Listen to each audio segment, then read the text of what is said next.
made up of the emerging countries and the less developed countries.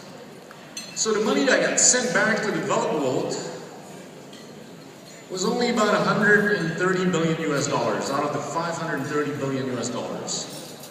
This is a pulse check, ladies and gentlemen, of where we are and a pulse check of where we have to be going forward.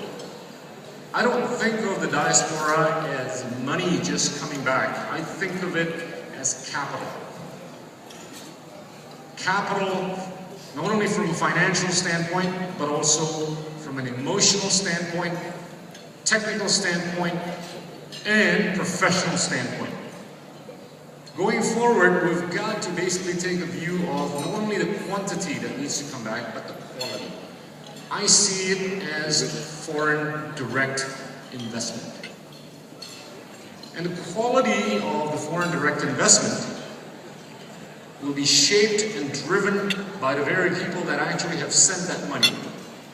To the extent that the guy that has sent the money would have attained the best possible education, there is a good chance that that money that gets sent back will be able to be used for greater nobility.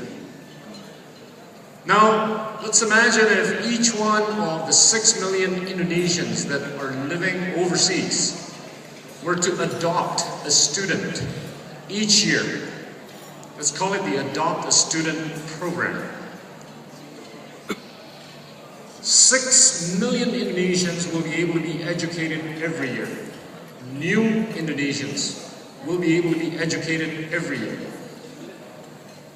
The number is staggering. If we can do that for just 5 to 10 years, we're looking at about 60 million Indonesians that could be adopted by the very diaspora members for the purpose of climbing up the value chain. When I talk about the value chain, this is really the narrative of Indonesia in the next 10, 20, and 30 years.